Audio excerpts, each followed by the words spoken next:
So next I'd like to go through a short demo with you for the Target BI suite. This first screen here is what the main screen looks like in the application. On the left-hand side you can see the favorites. So these are all the analyses that we've created that people can come in. A lot of users just come in and double-click one of these and open it and look at it. They aren't involved in designing them at all. But what I wanted to take you through was the intelligent wizard. As I previously mentioned, this is something that's pretty powerful for a new user to get to know the application. So it starts just with a series of questions or statements. So where you can see the arrow there in the upper left hand corner, I would like to, so in this situation we're going to select analyze. I would like to analyze. And then you select the cube that you want to look at, and then once you select that cube it gives you the available choices. So a user who's not real familiar with the definitions of dimensions or measures, or not even real familiar with the data, can kind of poke around and select on things and see what's available to them in kind of what they feel like is a safe environment that's less intimidating. Our new users, when we first got this product, really liked this, and we have users today that still continue to build their analysis this way. So the next, in that situation, I selected KPIs. Once I select KPIs, this next screen appears of all the choices under KPIs. So then I selected days in AR, KPI status. And so that moves over from that left-hand side to the right-hand side under chosen. So again, it's just a nice statement. I would like to analyze the charge cube, days in AR status. And so then the user selects next, and then it adds to that statement, I would like to analyze days in AR KPI status grouped by. So then this is allowing you to select how you would like it grouped, and I selected counting period. And so once you've made these selections, once you have enough selections, it starts showing you in the very bottom a graph or a crosstab, whatever you've selected by answering the questions. It starts to give you a preview of the data of what you're going to see. So it makes it very easy for a user to kind of steps them through when they're inexperienced. So the final step would be to click go. Once they do, then that becomes a full screen analysis for them to view. Once a user becomes more familiar with the product, I typically use the workpad, and that's what I'm going to show you next. So that first one was what an inexperienced user would do to learn how to use the solution, and then this will be using the workpad.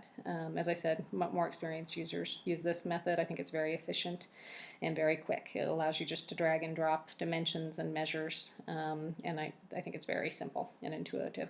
Allows you to reorder hierarchies and measures just to get the layout that you want.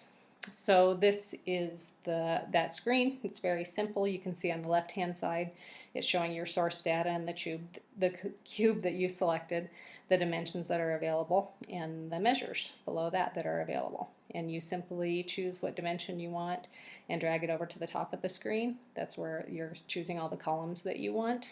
If you drag a dimension to the side of the screen there, that's selecting the rows that you want, and you could drag 4 or 5, 6 things, I don't remember what the maximum is, but several items, and then reorder them once you have them on your little workspace there, to figure out kind of how you want it to look. And then you drag the measure to the center, and once you do that, it starts to give you that preview like we saw in the previous screen, where it gives you a preview of what your work's going to look like.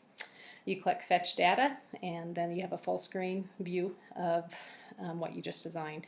If you don't like the way it looks, you go back to this design, drag and drop things the way you want until it's the way you want them, and then you go back, click fetch data again, it refreshes, and you're able to see your product.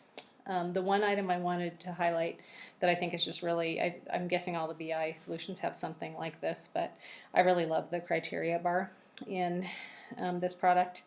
Once you've made that design, this criteria bar appears, and it's blank at first, but once again you can drag and drop anything you want to it. So for us, I just wanted to give you an example. For our company, client is something that we're always wanting to filter by. So that's our first one there on the criteria bar. Location group, we serve 3 states and over 15 hospitals, so we're constantly analyzing by location group, so that's something users want to see on that bar. And then of course counting period. So it ends up being you have a lot of the most similar things on the criteria bar, and so an inexperienced user can come in and, like I said, double click those favorites listed there. They don't need to know anything about how the product works. The only thing that they might change are the things on the criteria bar. And an experienced user also wants them on the criteria bar because they're using those for analysis. So I just think it's very nicely done in Target, and I really like that feature. So those are some basics on how the solution works, kind of showing you from an inexperienced user's perspective that really leads you and guides you through it. And since that's one of their selling points, and then for a more experienced user, how they can utilize it efficiently. So next I wanted to go through some examples of how it's being used, the product's being used in our company. As I mentioned, most of our users don't design new analysis and reports. Those that do, some use the intelligent wizard that guides you through it, and a lot use the workpad once they're familiar with it. Most of our users view dashboards with some drill downs, and that's about all they do. Other users have reports emailed to them, primarily of KPI and performance metrics like that. And then I would say the biggest user category are those that pull up those favorites that I showed you. Somebody creates them for them, but they're just pulling them up and double clicking it, opening it, and then maybe changing some stuff on the criteria bar only. So that's mainly how it's used in our company.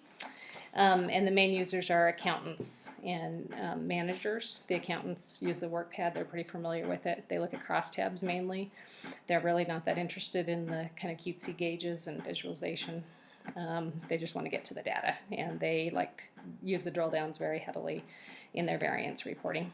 Managers use a little bit more of some of the visualization tools, the dashboards, limited use of the drill downs, and then they primarily use the notification agents, and they just want to be notified. Usually it's when something bad happens, anything that can be proactively, if a number looks lower than it should be, that they can be proactively notified as soon as possible so that they can take action to correct it. So that is the main ways that it's used. As far as the content that's in these and the way we use it, it's usually based on exams. We're a medical practice, radiology, serving 3 states. So it's mainly exams and revenue by location or by insurance company. We utilize a lot of industry-specific KPIs that are reported on as far as dashboards and in reports. And then we also utilize it for physician productivity tracking as far as the number of exams that they're reading, and then also information on our referring doctors who's referring patients to us and making sure we're able to meet their needs. The other main use is performance data by insurance company. So insurance companies, there's all kind of performance data as far as do they pay claims timely, do they deny a lot of claims, and comparing them to the other companies for their performance. So those are the main ways that we use BI, or that we use the Target BI product. As far as evaluations and rankings, I had a hard time finding too much on independent rankings. I did find that Target was the winner in 2012 and 2013 of CBIT's Most Innovative Solution for the Mid-Market size company. And then in February of 2013, they were recognized by Gartner in the Magic Quadrant. So the best ranking, I guess, comes from my use of it. I haven't used a lot of other BI tools, but I have used Cognos a while back, and I just feel like Target gets an A for me. I think it's really easy to learn. I think it's very intuitive. I think it's pretty robust for small and medium-sized companies, and I think their training and support is excellent. So next, I did just want to talk briefly on their training. They do have a high focus on ease of use and deployment, and they have 2 training tracks, one for everyday users and then one for IT folks. And they used to focus heavily on site training, and since they've changed their model where most of it's online and free, and that's been great because I think it's their focus is on keeping their customers happy and making sure they understand how to use the product, and less on the training classes in Tampa and Boston. So the recorded sessions have really been helpful, and our users really like that. Next, I just wanted to show you quickly what the pricing was. They had this on their website. I just thought it would be interesting. I think it's a pretty low-cost solution for Microsoft Dynamics users, and I thought you'd be interested in seeing that. And then finally, my source was the Target.com website. Thank you.